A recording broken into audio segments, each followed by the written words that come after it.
You're 6 years old, chasing your wooden doll through the wet grass of your family's manor garden in 15th century England, when a thunder of hooves split the air. Men in velvet doublets, reeking of horse sweat and spiced wine, crowd the great hall. One of the men kneels before your father, unfurls a parchment sealed with a king's wax. Your father scans it once, twice, then stares at you as if you've turned into a sack of gold, which, in a way, you have. The letter is your marriage contract. Congratulations, you've just been traded as a child bride to secure a political alliance. Yesterday, your life was dolls and daydreams, nurses spinning tales of knights and dragons, while you nibbled on honeyed bread that stuck sweetly to your fingers. This morning, you wake up to find your wooden dolls have been packed away. Ladies don't play with toys, your governess sniffs, replacing them with a needle and thread. You're 6, the world a blur of castle drafts and flickering hearth fires when the lessons begin. Not ABCs or fairy tales, but curtsies so deep your knees kiss the stone floor, and French phrases that twist your tongue like thorns. For your future husband, your mother whispers, her voice laced with something bitter, like the herbal tonics she forces down your throat to strengthen your womb.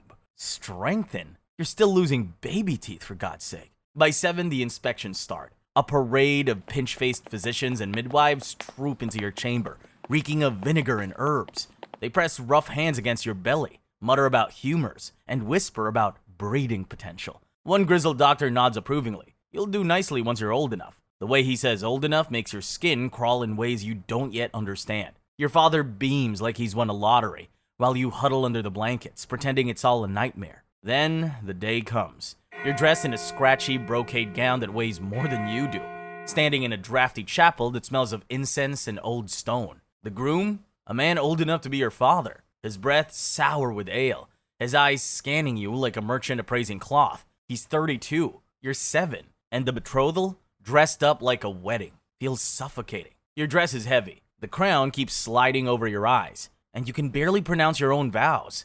You feel like you could just leave it all behind and run away to find some fresh air, and maybe a few toys.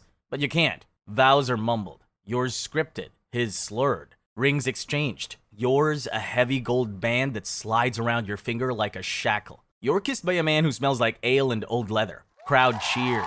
The feast follows. A roar of laughter and clinking goblets.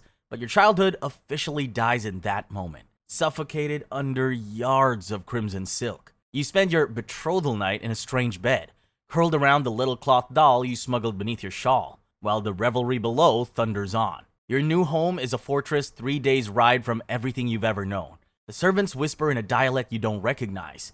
Your husband's first wife died in childbirth at 15. A cheery welcome to the family story the maids share while unpacking your miniature trunks. Hope you slept tight, princess. 2 years married and still sleeping alone. It should feel like a blessing, but somehow feels worse. You're in matrimonial limbo. Too young to be a real wife, too married to be a child. The court physicians examine you monthly. Not yet ready. They announced a room full of men discussing your body like butchers circling a cut of beef, waiting for it to sizzle on the bonfire before declaring it fit for the feast. At 10 years old, you're shipped off to your husband's court like a crate of fine wine. Valuable, but not to be uncorked yet. The carriage ride jolts over rutted roads, each bump a reminder of your new title, child bride, whispered behind fans like a curse. You arrive at a sprawling castle, towers piercing the sky like accusatory fingers. Air thick with wood smoke and intrigue. Life here is a twisted fairy tale. Mornings, embroidery lessons, where your pricked fingers bleed onto silk-staining patterns meant to symbolize fertility. Afternoons, dancing instruction, your tiny feet blistering in leather shoes, learning to glide like a swan while your heart hammers like a trapped bird. The ladies in waiting coo over you. Such a little queen. But their smiles are knives, their gossip venom. Will she even bleed before he beds her? One hisses. You pretend not to hear, but the fear coils in your gut like a serpent. You're 12, and inspections intensify. Monthly, a midwife strips you bare in a chilled chamber, her hands rough as bark, checking for womanly signs. The first blood comes at 12, a crimson stain on your linens that seals your fate. Word spreads like wildfire. Your husband summons you to his solar, his face flushed with wine and anticipation. Soon, he growls, his hand lingering on your shoulder, heavy as iron. You nod, smile frozen, while inside you scream. The court ridicules you openly now. She's ready for what feels like a death sentence with extra steps. Your husband orders new bed sheets. The doll wife, they call you, snickering at your flat chest and childish braids. Rivals, older mistresses with curves and cunning, circle like wolves, spreading rumors that you're barren already or cursed by the fairies. One slips a fertility charm in your food. It tastes like dirt and despair. Nights are worst. Alone in your bed, you hug your knees, imagining escape through arrow-slit windows. But the guards' footsteps echo like jailers. Sometimes you develop elaborate fantasies about escaping, disguising yourself as a boy, joining a convent, dying dramatically of consumption like the heroines in romance stories. But in reality, you can't do anything, except wait. And the wait isn't mercy, it's torture, stretching your childhood's last threads until they snap. You're 13 now, and your wedding night arrives like an execution date. The older women prepare you with the enthusiasm of morticians, braiding your hair and dressing you in a nightgown thin as cobwebs. Their advice ranges from unhelpful, like think of England, to terrifying, bite down on this leather strap if it gets too bad. The bedding ceremony. A crowd of nobles marches you to bed, laughing, tugging at your sleeves, yanking back the covers, demanding proof come morning. The curtains close, but privacy is a joke. Their cheers seep through like poison. The experience lives down to every horrifying expectation. It hurts. It hurts like being torn apart from the inside. His weight crushing, his grunts animal. You clench your fists, bite your lip bloody to stifle screams, only to taste iron and tears. A few moments later, you lie motionless, staring at ceiling beams and wondering if this is what marriage means. Being broken apart and expected to smile about it. Your husband sleeps soundly beside you while you quietly bleed into expensive linens. Dawn brings bloodied sheets paraded like a trophy. Proof of your womanhood. 6 months later, you're pregnant. A nightmare in miniature. The court applauds you while you vomit in a chamber pot. You're 14 and terrified. Your belly swells, but so does the nausea. The bone-deep exhaustion. Morning sickness keeps you bedridden for weeks while physicians poke and prod, monitoring their precious air container. Labor begins 3 days before your 15th birthday and lasts 36 hours. Pure agony on a sweat-soaked bed. No epidurals in medieval times, just herbs that barely dull the edge. And midwives who tell you to breathe through it while you're being split in half. You scream until your throat bleeds, then scream some more.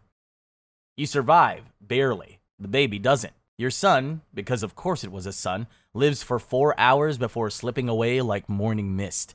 Your grief is immediately overshadowed by your husband's rage about their lost heir, and his demands that you try again before your stitches have even healed. You bleed for days, feverish, hovering at death's door. The physicians bleed you more, leeches sucking at your arms like greedy courtiers.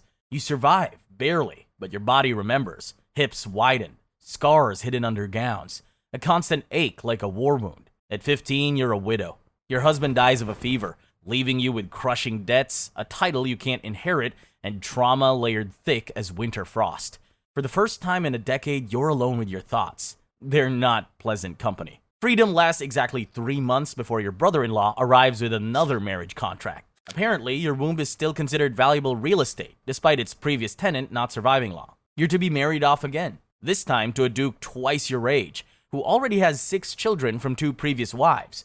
Both previous wives died young. Coincidence? Probably not. Your new husband's court is a nest of vipers, where his children from other marriages view you as competition for their inheritance. His oldest daughter is your age and makes it clear she'd happily poison your wine if given the chance. The husband is kinder but no less demanding. He wants an heir, preferably multiple heirs, and treats your body like a business investment that needs to show returns. You become pregnant again, miscarry at 6 months, get pregnant again. The cycle becomes as predictable as seasons and twice as brutal. At 18, you finally produce a surviving son. The court celebrates. You collapse from exhaustion and blood loss.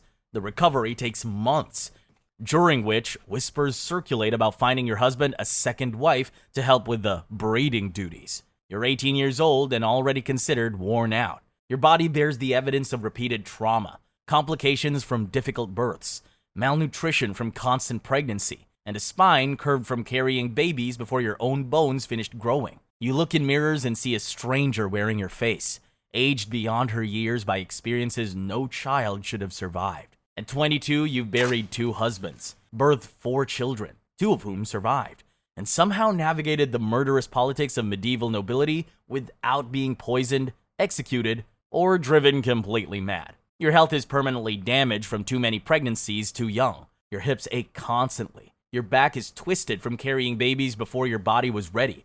And you've developed a chronic cough that physicians can't cure. Beauty was supposed to be your currency, but survival became your skill instead. But here's the thing. When the next marriage proposal arrives, another aging lord seeking a proven breeder, you do something radical. You say no. Your surviving children give you political leverage. Your lands provide income, and your reputation for survival makes enemies think twice.